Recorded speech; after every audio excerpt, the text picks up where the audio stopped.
La viande contient de nombreux produits chimiques qui peuvent nuire à la santé.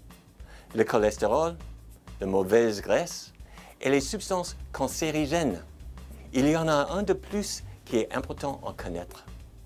L'oxyde de triméthylamine, ou TMAO. C'est un nom assez long.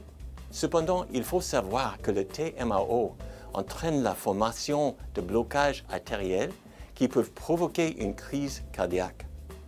Il vient de la viande, ou plutôt la viande contient les éléments qui fabriquent le TMAO.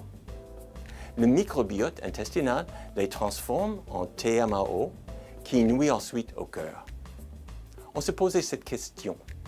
Si on éliminait la viande et si on la remplaçait par autre chose, cela réduirait-il le TMAO? Des chercheurs de l'Université de Stanford ont testé ce qui se passerait. Les participants de cette étude ont été invités à manger 2 repas de viande par jour pendant 8 semaines. Puis, leur alimentation a été remplacée par des substituts de viande à base de plantes pour 2 repas par jour pendant les 8 semaines suivantes. Un autre groupe de participants a eu les 2 phases dans l'ordre inverse. Les repas à base de plantes pendant les 8 premières semaines et les repas à base de viande pendant les 8 semaines suivantes. Il s'est avéré que ceux qui suivaient d'abord un régime à base de viande avaient des niveaux élevés de TMAO dans le sang. Mais le passage au repas à base de plantes a considérablement réduit le TMAO. Consommer des repas à base de plantes semble donc être une excellente idée. Mais il y a eu une surprise. Le groupe qui a pris les repas à base de plantes au cours des 8 premières semaines n'a pas seulement eu de faibles niveaux de TMAO au cours de ces 8 semaines.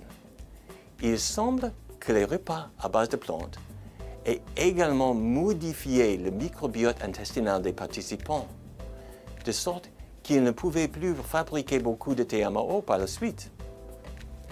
Même lorsqu'ils ont commencé à consommer de la viande, le microbiote intestinal ne produisait pas beaucoup de TMAO. En conclusion, un régime à base de plantes nous protège des dangers des produits chimiques contenus dans la viande. Mais en plus, il modifie le microbiote intestinal de sorte que nous sommes protégés aussi dans l'avenir. Cela dit, les substituts de viande varient beaucoup. Certains fabricants ajoutent de l'huile de noix de coco pour créer la texture grasse de la viande. Mais l'huile de noix de coco augmente le taux de cholestérol. Je suggère de choisir des produits à base d'ingrédients simples, comme les haricots et les protéines végétales, sans matière grasse ajoutée.